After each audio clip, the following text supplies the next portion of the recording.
Hello, everyone. Welcome to the book launch for Global University Rankings and the Politics of Knowledge by Michelle Stack. We're just waiting for a couple people to join, but as always, if you do have questions for Michelle or our panel, please put them in the Q&A box at the bottom, and we'll hopefully get to them during the webinar. So wait for a couple more minutes.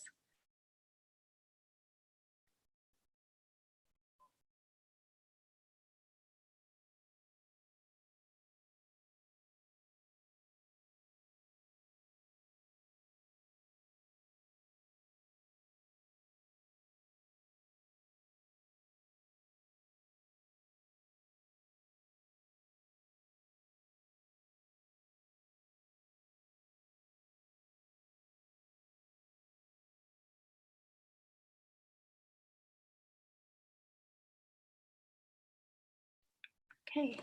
Hi, everyone. Thank you for joining us.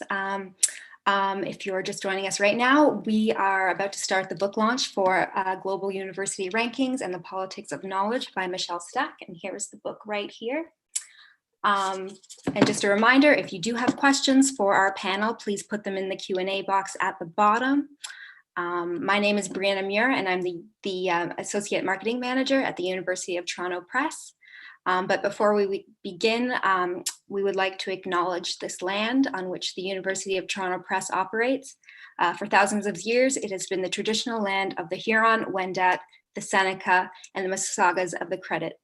Today, this meeting place is still the home to many Indigenous people from across Turtle Island, and we are grateful to have the opportunity to work on this land.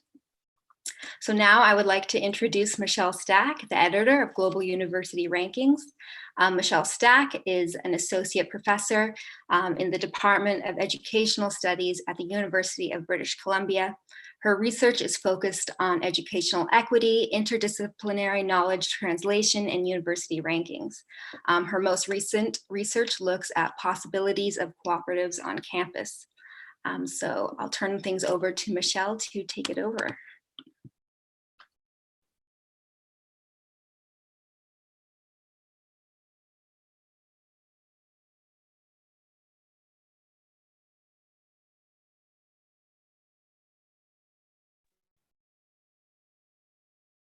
Oh, Michelle, you're just on mute. Sorry, I'm trying to get my screen to come up. Do you see my PowerPoint? Yes, it's right. Okay, great. All right. Well, first of all, thank you everybody for attending today. And I'd also like to acknowledge the land I'm on, the unceded and ancestral territory of the Musqueam people. The agenda for today, I'm going to just provide a brief overview of how the book came to be. It's an edited book. There's many contributors to it. Dr. Glenn Jones and Kamari Beck are going to provide some opening comments. I'm going to introduce them in a moment, and then I'll introduce three of the contributors in a few minutes. Then we'll have questions and answers, and Dr. Andre Mazzawi will provide us with some final comments. So I just want to recognize the many contributors to this book. Many of them aren't able to be here today, some are, but it was very much a process that took a lot of going back and forth, and so I'm really thankful to the contributors that really made the book what it is. And so I thought I would just chat a bit about how the book came to be.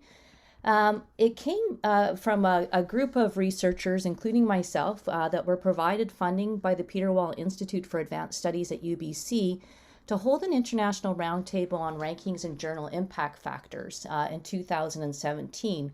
And the researchers were from South Africa, Peru, Mexico, Taiwan, Japan, Canada, the US, Ireland, and India, and came from a number of different disciplines in education, anthropology, political science, and from psychology, and from information sciences and library sciences. We discussed rankings and journal impact factors as part of a burgeoning education industry and their impact on higher education. We decided to publish an edited volume to look at the impacts and responses to rankings. Global University Rankings and the Politics of Knowledge looks at the impact of rankings across several majority-minority world contexts and encompasses various methodologies. The focus includes employment and rankings, mental health and rankings, general impact factors, the global education industry, visual media and geopolitics and knowledge, colonialism and surveillance. Our focus is education, but the rankings industry crosses virtually every area of society. Some of you might have seen a recent report, for example, that found the World Bank, after being pressured, changed data to boost China's doing business rankings. Rankings are indeed political. Without further ado, I'm very, and I should mention, that I'm, of course, very thankful to UTP, which has made this book affordable. I'm also thankful to the Peter Wall Institute that permitted me to use funds from my Scholars Award and from UBC Scholarly Publication Award to make the book also accessible and open access, particularly for people in majority world countries. So now I would like to introduce Dr. Glenn Jones, who I'm just thrilled could be with us today. Dr. Jones is internationally known, a professor of higher education at the Ontario Institute for Studies in Education at the University of Toronto. His research focuses on higher education, governance, policy, and academic work, and he was the inaugural Ontario Research Chair in Post-Secondary Education Policy and Measurement.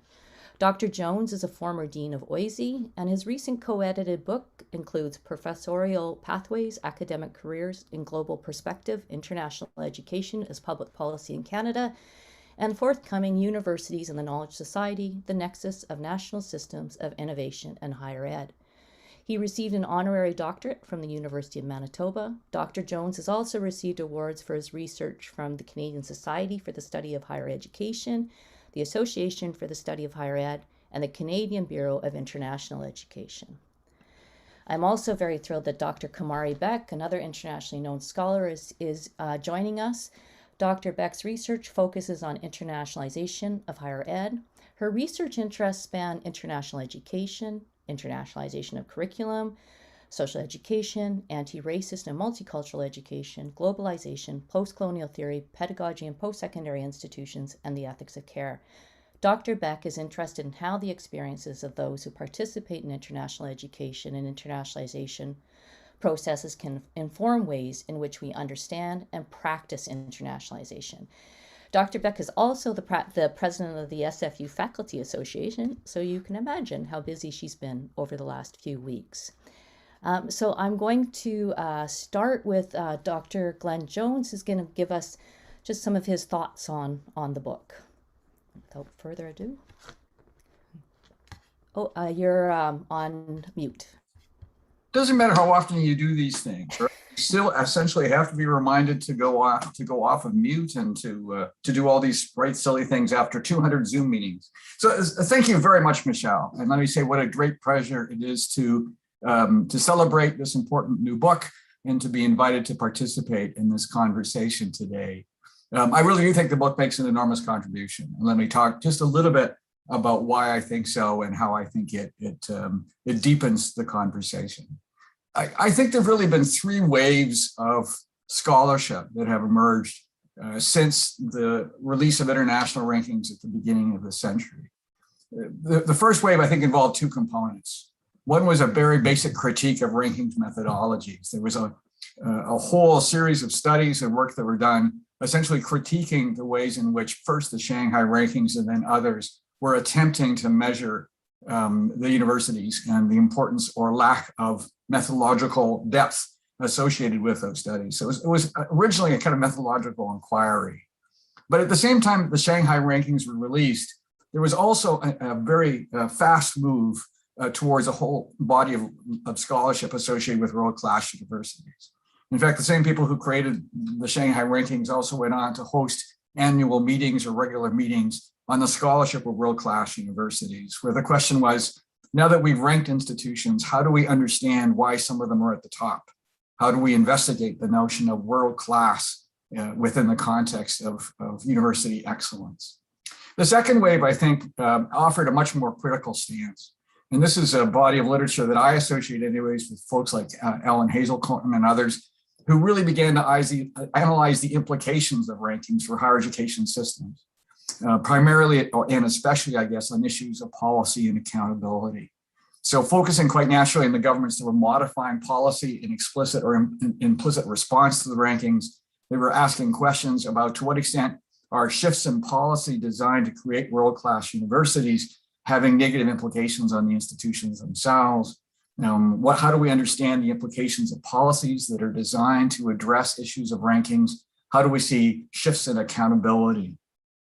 So we began to see at both the system and institutional level some really key impacts and implications of rankings from increasingly critical perspectives, and that work has become increasingly critical. We began to see how rankings and in this whole discourse of excellence and world class were impacting higher education policy in many Western and Southeast Asian countries, and impacting issues like quality assessment, international mobility, and international academic relations. I think this book contributes to what I would argue is the third wave of scholarship in this area, which is a body of scholarship that both broadens and deepens this conversation. Scholarship that, while recognizing rankings as a global phenomenon in higher education, explores the very differential impacts and implications of rankings on the discourse and politics of rankings in different regions, in different contexts. The rankings themselves have taken on key regional dimensions, with organizations like QS both developing regional rankings in, for example, the Arab world, in facilitating a sort of regional competition and prestige, but generating revenues by sponsoring regional conferences and, of course, professional consulting services. The rankings have also pushed down to focus on subjects and programs. So the book deepens the sort of critical conversations of this global phenomenon by recognizing that rankings are not just about institutions and governments, but how they impact academic work. And perhaps more importantly, notions of academic worth or value. So this book takes a global perspective, asks us to take a look at the implications for different parts of the world that have often been ignored, but it also pushes the idea down and pushes the critical analysis down to look at its implications for individual faculty, both in terms of notions of value or notions of mental health. I particularly enjoyed the volume because of its breadth and nuance. Several chapters were devoted to the implications for the global South, for example, including positioning rankings as cultural imperialism. A number of my OISE colleagues, led by Craig Sosa, with Nadia, who will be coming on later, Emma and Magdalena, provide a quite fascinating comparative analysis of the contrasting dynamics in Central Asia, Central and Eastern Europe, and Latin America. We see the implications for academic culture and well-being through this volume, the complex implications of bibliometrics on knowledge production, and the ways in which rankings may limit alternative voices. One of my own interests is in how these increasing perceived reputational hierarchies may be leading to new form of prestige markets in higher education. We know that perceived prestige now influences international tuition fees in Canada, just like it does car prices, and that notions of prestige influence decisions about international partnerships and research relationships.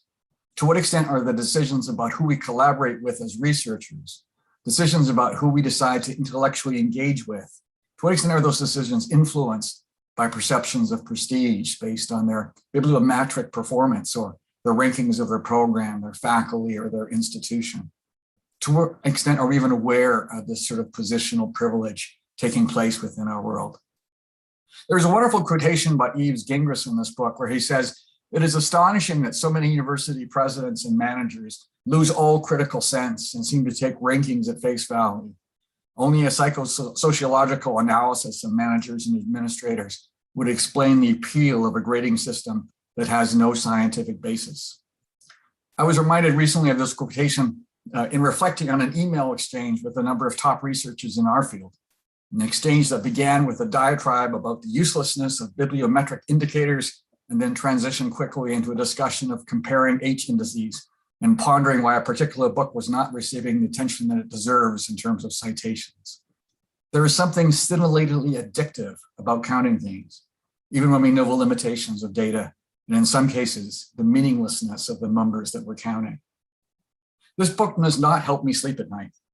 For those of us who love the possibilities of higher education, it provides a very nuanced reminder of how these elements have been embedded in every aspect of our academic work and in the culture of our institutions. I applaud the editor and the chapter authors for their very important contributions to this third wave of scholarship on university rankings. Thank you very much. Thank you so much, Glenn. And I also love that quote from Eve as well. Thank you. Kamari. Hi, everyone. A big congratulations to Michelle and all of the authors of this book. I was one of those researchers who joined you at the roundtable a few years ago, and it was just so fascinating and so rich to hear the conversations, but the diversity of research and the perspectives that were brought in. So I'm delighted to see this in print, and I hope that UTP will consider, for example, translations and access to those in the global south. Because I know Glenn spoke very eloquently about the impact on the contributions that this book makes to the field, but also to lay bare just how important it is in the realm of the history of this topic, but also in the richness of this topic. I'm going to speak a little bit to a more personal approach, both as a researcher and as someone working and living this. And this is why I kind of recommend the translation and the access widely, because it so very much speaks to the situation that many of us find ourselves in, the pressures to publish. And again, the book talks about the multiple ways in which it impacts those who research, study, and learn and work in other areas of the world. And this sort of the spotlight on just how much this rankings actually serves not just as a neoliberal tool, the extensive reach of this neoliberal tool, but also the more insidious ways in which it serves to deepen coloniality, about whose knowledge counts, whose research counts, and this whole construct of the notion of even world class. What does it mean to even think about world class and what excellence means? And so the authors do a terrific job of showing in multiple ways how this notion of excellence is really crafted in the eyes of the global north and of universities for whom the riches, again, amounts to exploitation.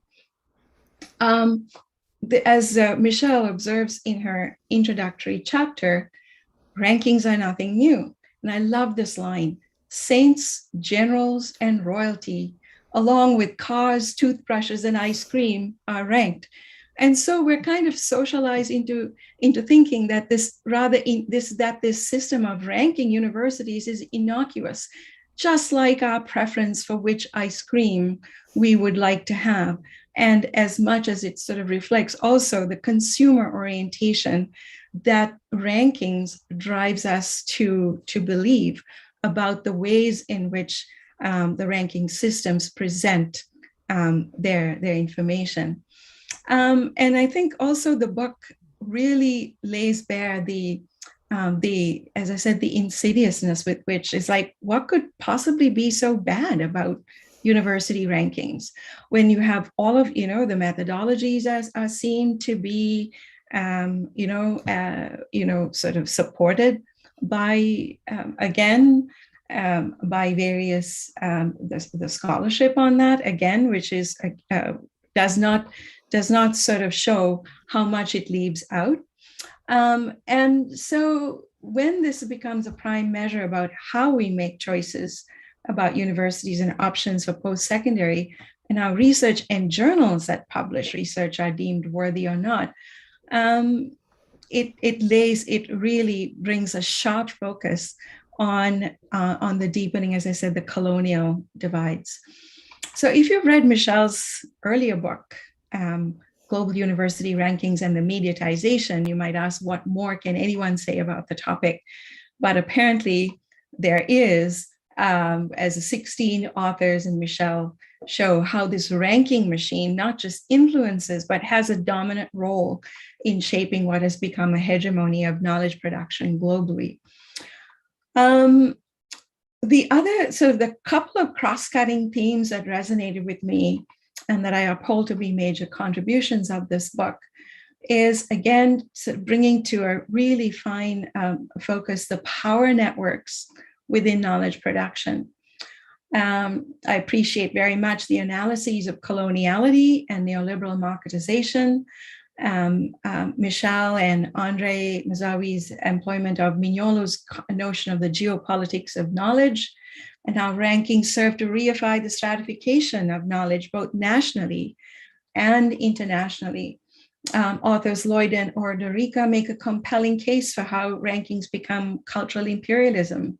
Heather Morrison here today unpacks how rankings result in the questioning of what counts as research, and how it is increasingly serves economic interests.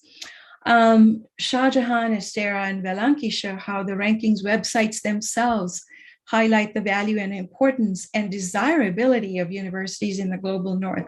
And I see this particularly in my research on internationalization of higher education, about how there are almost 5 billion international students who roam the globe in search of the excellence that is promoted, and how these websites continually highlight the desirability of certain universities, and again, the fuzziness of how this quality has been chosen and what constitutes quality and excellence actually makes those choices, those considerations invisible. And again, this is a point really driven home by Ralph Sinclair, who shows how rankings actually fail the global south. So I also appreciate very much the reading about the differential impact. And this really illustrates how the impact of rankings is not universally felt, but rather it is felt in very particular ways. And even in those localized contexts, it drives it more towards taking up this competitive culture. And so again, it as something that articulates and actually explains how those of us who are stuck in this tight, almost this web, of can feel the sort of the grip tightening of just where and how. Just the other day, in a TPC meeting, I was, there was this a senior colleague sort of talked about, well, people shouldn't be publishing in open access journals because it is not a place of excellence, right? So this idea of equating predatory journals with those of open access, as if access itself now is the problem. And so this system of ranking has seeped into every which way that we think about higher education, but also the value of higher education. And I so value this book, which will be important in a number of fields of study and not just in higher education. So again, congratulations, Michelle, and all of the authors. And I look forward to using this book extensively in my classrooms. Thank you. Thank you, Dr. Beck, who is very much responsible in many ways for encouraging this book to come to fruition. And so now I'd like to turn to Nadia Kaczynska, who's a PhD candidate in higher ed at the Ontario Institute for Studies in Education at the University of Toronto. Her doctoral research is funded by a SSHRC doctoral fellowship. She explores how the global norms of research excellence promoted by university rankings impact public universities, their organizational structures, their policies and practices. Nadia, I'll turn it over to you. Thank you so much, Michelle. Good afternoon, everyone. My greatest pleasure to be here today and present our chapter on behalf of the research team. So thank you so much, Michelle, for this amazing opportunity to contribute to the book and to present our chapter to to our participants today. The chapter co-authored by Kresa, Emma Sabzalieva, Magdalena Martinez, and me reviews the development of national rankings across 3 quite different world regions: Central and Eastern Europe, Central Asia, and Latin America. And in this chapter, we did an exploratory study, and we show some of the similarities and differences in the way national approaches to rankings have been unfolding across these 3 regions. And definitely there are a lot of interesting findings you can read in the chapter, but there are 4 main patterns that emerge from our analysis, and I would like to highlight over the next couple of minutes. First of all, those national university rankings we observed, if they have been initiated by the governments, definitely they were employed as a policy tool.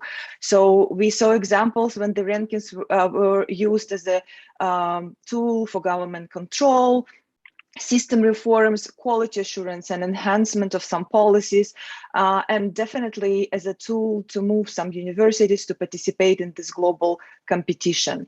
A second trend we observe and identify in our chapter, that the use of rankings sometimes emerged when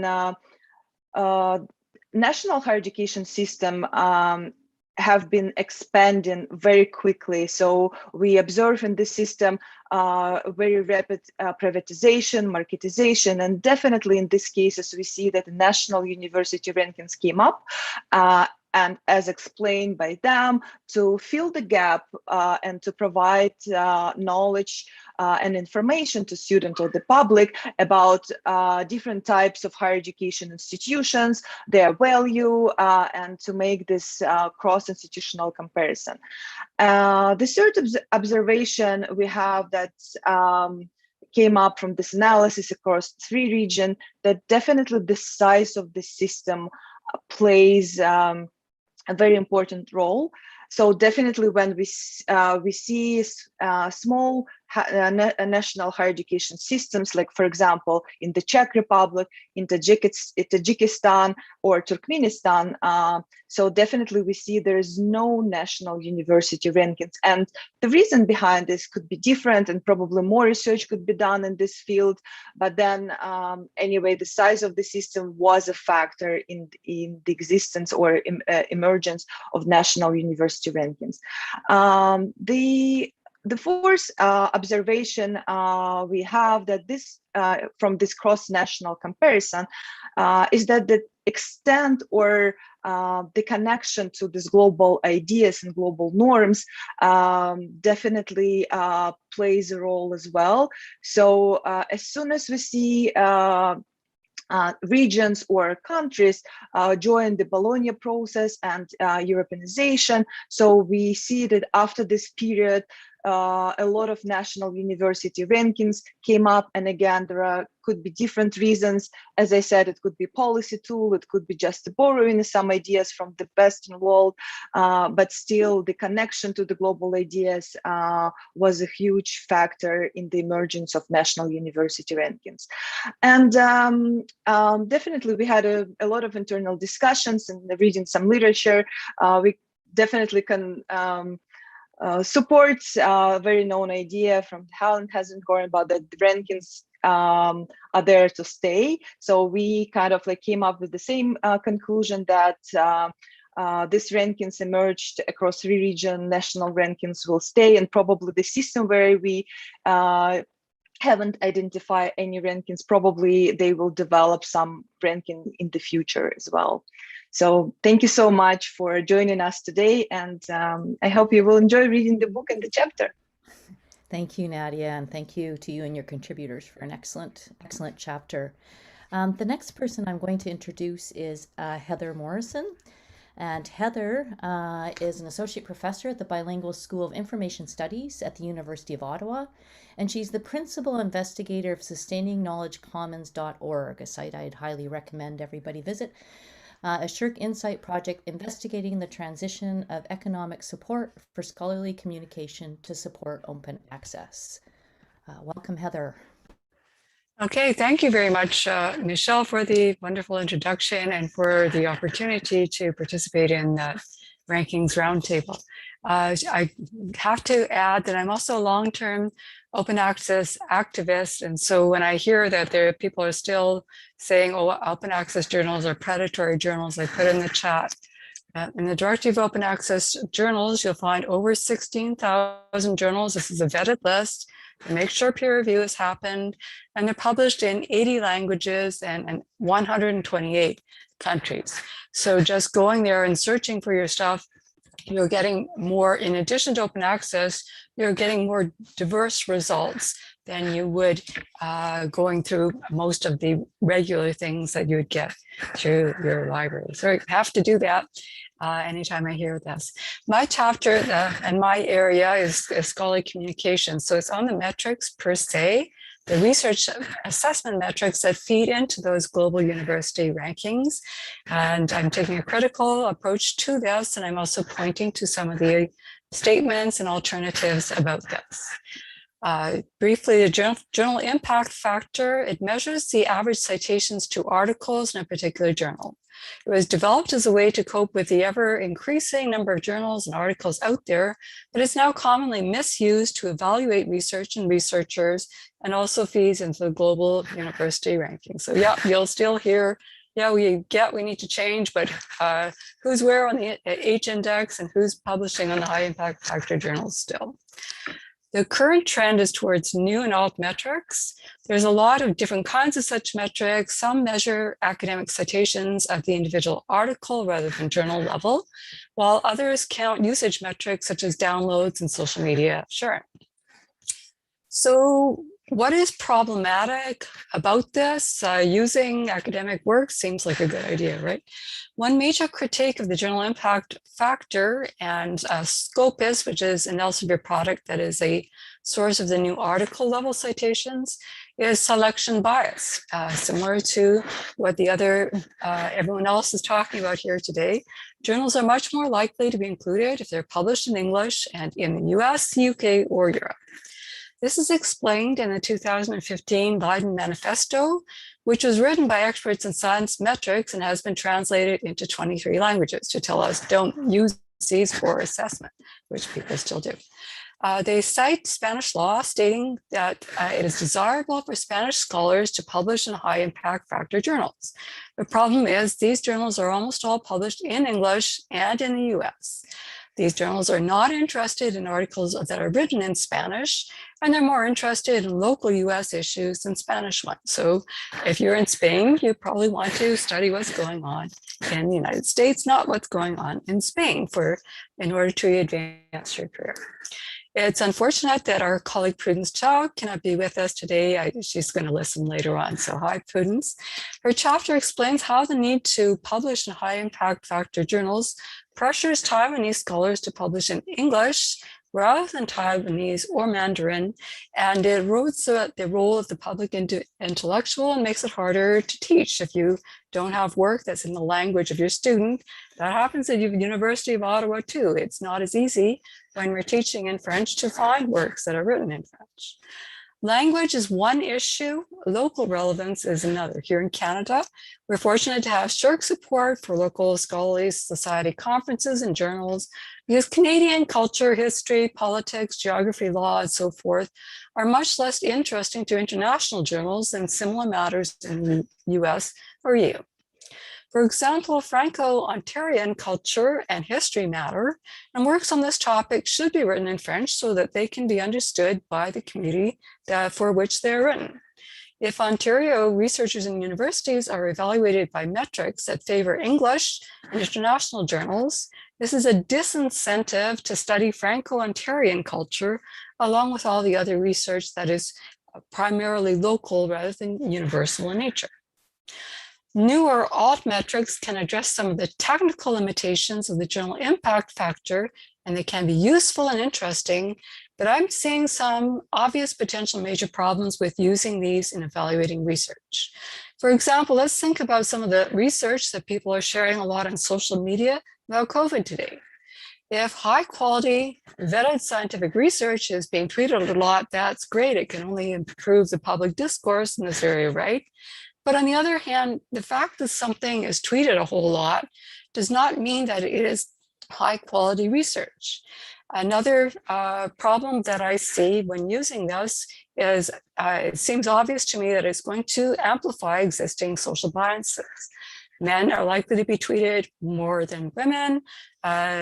Persons are likely to be tweeted or information shared on social media, depending on where they're from, the developed or the developed world or the majority world, that kind of thing. For these kinds of reasons, I recommend against using such metrics for the purposes of research assessment. The Leiden Manifesto, so one of the alternatives to look at, lists 10 principles for research assessment and addresses how to use quantitative data appropriately to support expert qualitative assessment and to measure progress against the research mission of the university, team, or researcher. At my university, vibrant Franco-Ontarian and Franco-Canadian culture is one of our core aspirations. US-based high-impact factor journals do not care about the same things that we do, and measuring ourselves by such metrics distracts us from our own core aspirations. Finally, for any universities seeking an alternative to metrics-based evaluation for tenure and promotion, the University of Ottawa's collective agreement is, in my opinion, a great model, and you'll find reference to that in my chapter. Okay, so thank you, and I look forward to the Q&A. Thank you so much, Heather, and for being a very big part of the roundtable, and also my desire to make sure that the book did have an open source option. Next, I would like to introduce Dr. Mayumi Ishikawa. Now, I have to say it was Mayumi, Prudence, and I that first met in at a conference on comparative ed and hatched a plan to have an international roundtable. Dr. Mayumi Ishikawa is a professor of anthropology, director of planning unit at the Center for Global Initiatives, Osaka University, Japan. Her research interests include the globalization of higher ed and ethnographic studies of universities, the internationalization of higher ed, transnational mobility of students and scholars, world university rankings, and the emergence of hegemony in academia, and power in the construction of knowledge. Her recent works include Destined for Asia, Hospitality and Emotions in International Student Mobilities, and International Student Mobility and After-Study Lives, the Portability and Prospects of Overseas Education in Asia. She also edited a book in Japanese titled World University Rankings and the Hegemonic Restructuring of Knowledge. Mayumi, welcome. And thank you for being here at, I believe you're at 5:30 in the morning. Yes, I'm up. Hi, Michelle, thank you. And great to join you all today. As Michelle said, I'm social anthropologist working for Osaka University. It's a national public research university in Japan. My interest in rankings is the issue of emergent hegemony in global higher education and the power the world-class models embody that affect non-Western, non-English language universities, such as those in Japan. My chapter is titled Between Local Distinction and Global Reputation, University Rankings and Changing Employment in Japan. I address broader impacts of university rankings beyond the university campuses and systems of higher education. The theme of the chapter is the impact and threat the prevalent global excellence norms may present to the career and life trajectories of individuals.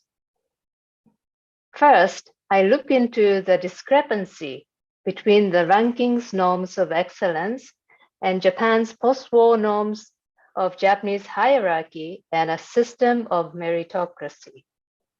Prestige of Japanese elite universities is constructed on exam selectivity of students and producing desirable graduates for the domestic labor market. It is an old system, outdated and in need of adjustment to train graduates to meet the demands and realities of the globalizing world.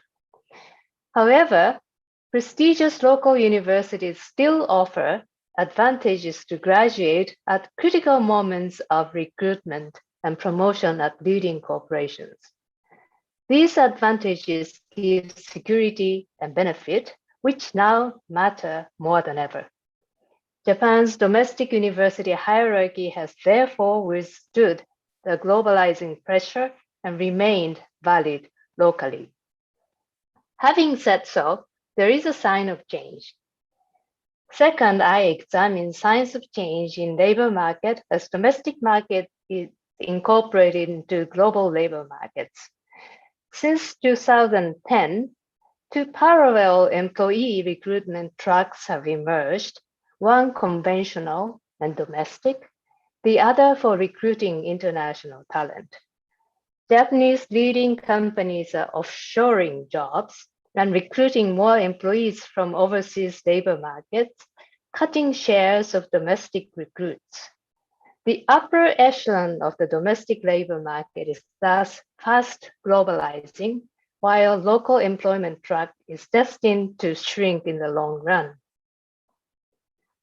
Then I discuss the rising prominence of global rankings vis-a-vis domestic university hierarchy and their potential impacts to individual employment and upward social mobility. As I discussed, Japan's domestic university hierarchy has remained valid locally and yet to be deconstructed vis-a-vis global rankings reputation regime. The domestic system of distinction is linked to employment and career systems that have defined the lives of Japan's middle class, white-collar workers. The stakes are too high for its demise. However, the public is more sensitive to the poorer performance of domestic universities in world rankings. It is taken as a sign that the ability of local elite universities to bestow advantage to graduate may be eroding.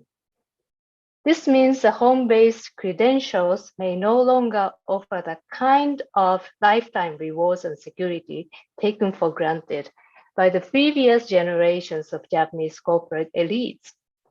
Finally, there is an imminent danger that one inflexible, outdated local system of prestige is replaced by another, namely the hegemonic world-class model prescribed by ranking organizations.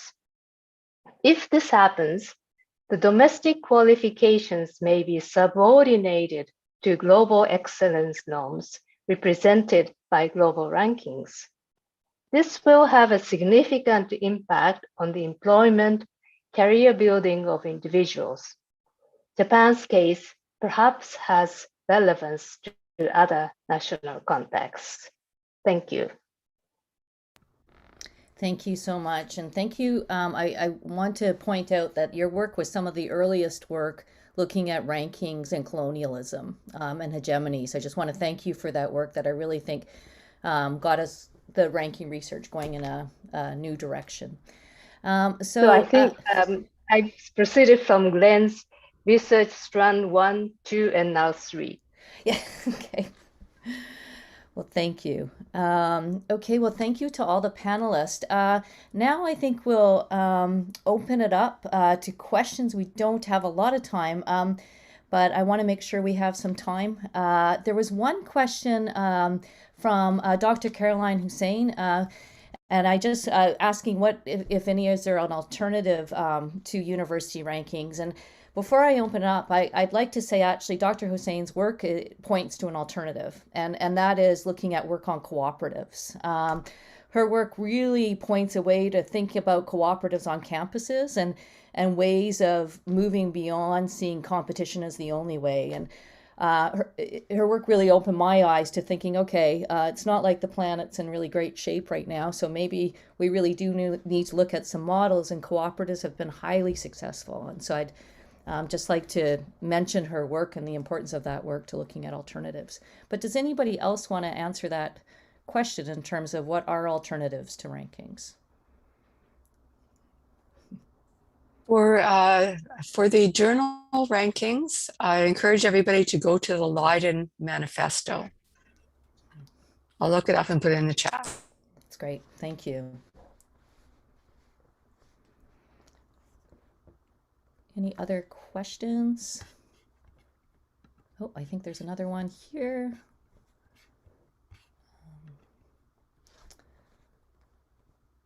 If anybody would like to take this question is, what advice do you have for early mid-career academics who do not wish to perpetuate impact factors and inequities?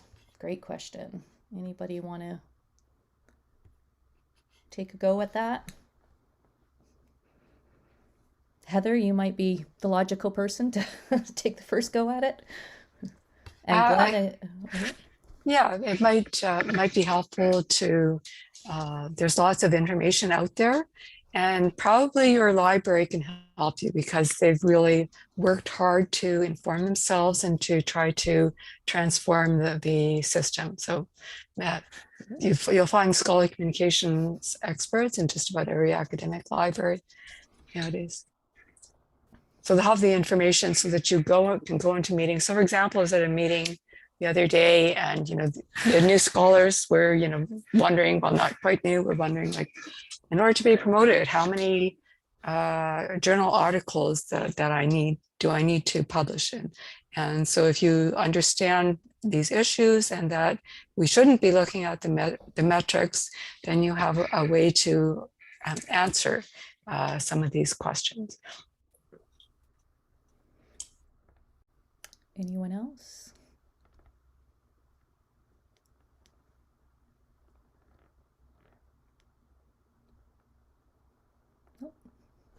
Seeing if there's any other questions. I'm trying to figure out this system. Another question is, what would you suggest or would you say to international students, especially from the Global South, who are seeking higher education based on global rankings? Great question. Nadia, would you like to take a go at that one? Yeah, absolutely. I think definitely look in more details than ranking suggests you, right? Because we all know that global rankings specifically, they're so focused on research, but being an international student is so much about your experience. It's so much about the people you will be. It's if we're talking about doctoral students, so probably it's more about your supervisor, about the other support you can get rather than what rankings suggest, right? So I would suggest ignore them. We know that for many students it's important if they want to build their career. So some of them looking in this ranking as a measure of future success, but I would say definitely they don't capture everything we want to know about our future experience at this university. So yeah, just explore more about this institution and ignore rankings. Andre or Dr. Mrzaoui. Yes, thank you. Just, I mean, on the side, I appreciate the two answers. With regard to the last two questions, I think these questions emphasize dramatically the kind of judgment that we are all called to make and to exert in terms of our careers. That's the previous question, and in terms of choice of universities. Like to be clear about what is it that one wants to achieve. What kind of networks of support, academic and professional, do you want to build? What kind of clarity do you want to bear on the values that promote or that underpin your own work? These become fundamental. And similarly for international students, what is it that you're seeking to achieve through that kind of journey in an international university? What kind of work of potential supervisors can be more relevant for you? So I think to answer the two questions, and I think they are related in many ways, it's about the judgment we are called to exert when we make these professional and journey-related decisions. Mayumi, did you have Thank you, Andre. It's like, I agree with Andre. As a professional and as a student, you have to make decisions, and you will have to acknowledge that the rankings may tell you the list and names of university, but beyond there, you don't know about the cities, programs, student support, safety, and the friends are kind of students who are studying there. So as students, you can definitely dig deeper, and so you will have fruitful studies. And young scholars, it's a bit tricky. It also depends on national context as well. Of course, you would like to be successful as a professional, but when it comes down to the quality of academic work, it's not journal impact factor. It's your work that matter the most. and I guess I would add is thinking about what do you see as a good education, a good and worthwhile education. And I'm just doing a piece, actually it's a comic, on Harvard and looking at what are the values. So a disproportionate number of our leaders come from top ranked universities. And so if we think about how the world's doing right now, our top ranked university is always serving us well. And so Harvard, there's often stories of Nobel Prize winners. What we don't hear so much about are some of the, leaders of companies that have brought us down and are involved in corporate practices that are harmful for the environment, et cetera. So I think we also have to ask, what are the values that are inherent in rankings?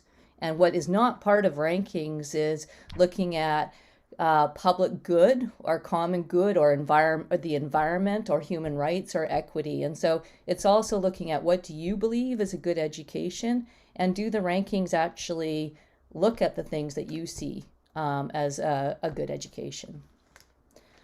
And I think on that we have now we have more questions, but do we have time for one more question? Then I'm gonna ask Andre to wrap up. Regarding journal impact factors, what do you think of the conflict between advocating for open access education resource, but top journals which are often non-open access? Does anybody want to answer that? I think what we're talking about here is not advocating for top impact factor journals. There are many quality journals. This is true here in Canada and even in the US and the EU as well, that are not in the top impact factors, and they're high quality. What makes for a quality journal? It's the academic editors who are, in most areas, they are volunteers. They're people like us, people like Michelle, who edited this book. So who is editing the journal and get away from the metrics altogether? Sadly, for the metrics, some of the open access journals, many of the open access journals are now bragging about their impact factors too. So it's yeah, good point. Great. Okay, well, thank you so much. Oh, Kamari. Just wanted to add a little piece about change has to be made to TPCs, tenure and promotion committees and review committees. That's where minds have to be changed about what constitutes what. And again, for those of us in particular fields to start influencing how decisions are made in our fields. So yeah, just couldn't help but fit that in. Thank you. A very important point. Andre, would you like to just sum up for us? Yeah, thank you very much. I would like just to start with the last observation by Dr. Beck about what we can do.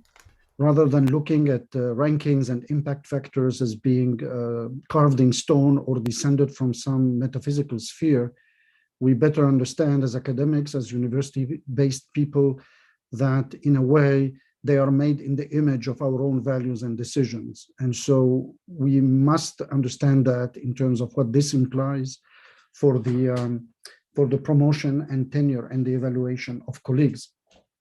I would like to start by thanking Michelle for inviting me to be part of this book launch, and to invite me also to be part of this project. It has been a pleasure to be part of it. And actually, I would like to say that this second book, about global university ranking and the politics of knowledge is a sequel to the first book Michel worked on, Global University Ranking and the Mediatization of Higher Education. And I would recommend for people to connect the two dots or the two books in terms of the kind of project they highlight.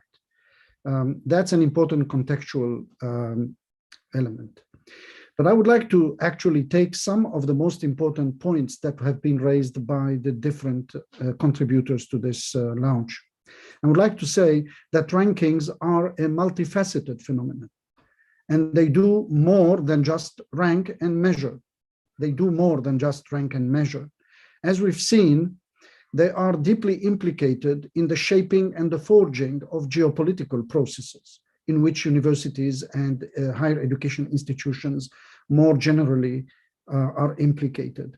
They are implicated in reproducing also new forms of coloniality, a concept which is different from colonialism, which highlighted a kind of rationality that is followed up by different institutions in terms of establishing power relations or hegemonic power relations between world regions, types of universities, etc.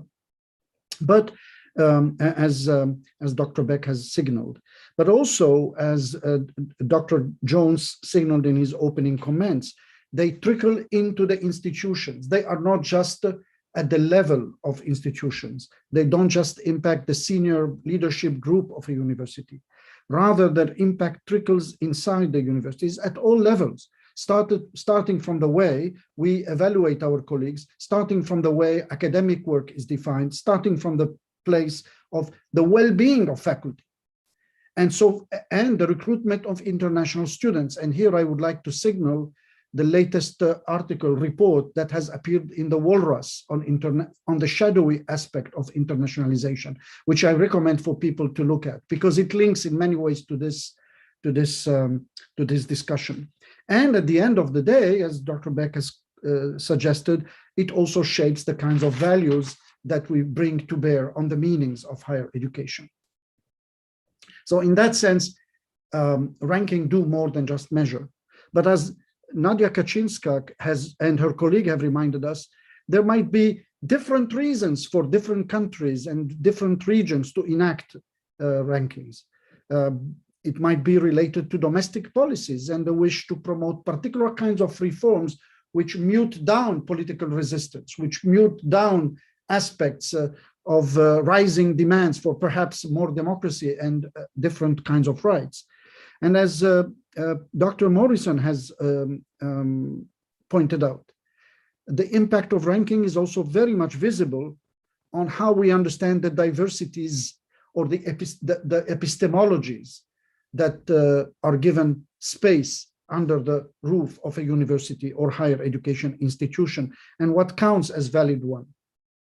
Finally, as Professor Ishikawa really shared with us, how also rankings end up redirecting or impacting processes of social mobility, the value of credential, and how they operate in relation to established ways of political and social cultures.